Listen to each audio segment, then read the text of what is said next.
अहिले जति चर्चा हुनुपर्ने त्यति चर्चा भइरहेको छैन यो ठाउँको। यो ठाउँ भनेको रुकुम पूर्व।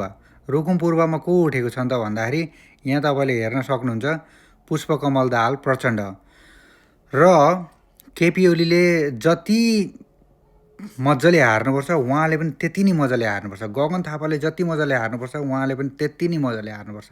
त्यसको म 2-4वटा कारण भनिदिन्छु।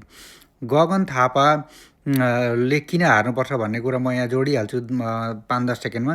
गगन थापाले हिजो अस्तिसम्म मेरो 4 पाटा मुडेर मलाई डाँडो कटाए हुन्छ, यदि यहाँ एमसिसी पास भयो भने यहाँ छ प्रमाण, यहाँ छ प्रमाण, रवि लामिछानेको प्रमाण यस्तो गरे। कति झुट बोलेको छ 15-20 वर्ष उनको करियरमा। झुटै मात्रै।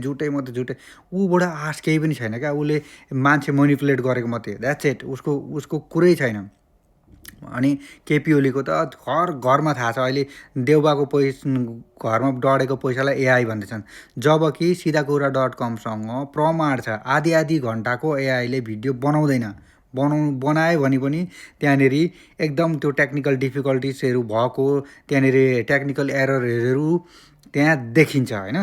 सो उसले पुरै यो मान्छेलाई गुमराहमा राख्न र झुक्क्याउन फेरि त्यसरी नै उयो गर्न खोजिरहेछन्। नेपाली जनता सचेत भइसके, घरमा सचेत हुनुपर्छ। उनले त्यो एआई हो नि, तपाईँहरूले जतिकोले बुझ्नु पर्दैन भन्दै त्यहाँनिर थर्काउँदै हिँड्नेछन्। केपी ओलीले निश्चित रूपमा हार्नुपर्छ, तर उहाँले पनि त्यत्तिकै हार्नुपर्छ। किनभने 17,000 मान्छे मरेको आँसु अझै पनि घर परिवार बाआमाको आँसु अझै पनि सोचेको छैन। कति त बाआमा बितेर पनि गइसक्यो होला, उनले मारेको छन् त्यसरी। यो दुवै पक्षको जिम्मा उनले लिनु पर्थ्यो, लिएनन्। नैतिक जिम्मेवारी पनि लिएको छैनन्। अर्को कुरा, त्यो जेएनजी आन्दोलनभन्दा 2 दिन अगाडि ट्रक पैसा उनको घरबाट पनि आउट भएको छ। त्यो कुराको त उनले आफै नै एक्सेप्ट गरिसकेका छन् हिमालयन टेलिभिजनमा। हामीले त्यसरी कहाँ घरमा पैसा राख्छौँ, हामी त कार्यकर्ताकोमा पैसा राख्छौँ नि भनेर उनले एक्सेप्ट गरिसकेका छन्।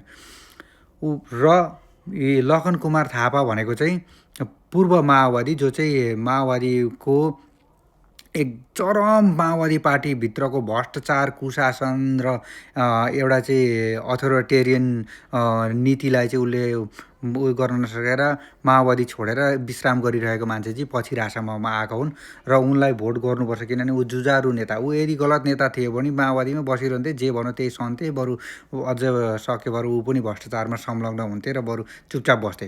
तर उसले त्यसो गरेनन्, विद्रोह गरे। त्यही भएर उसले जित्नुपर्छ। रुकुम पूर्वको एकको पनि बहुतै चर्चा हुनुपर्छ अरू ठाउँको जस्तै। धन्यवाद।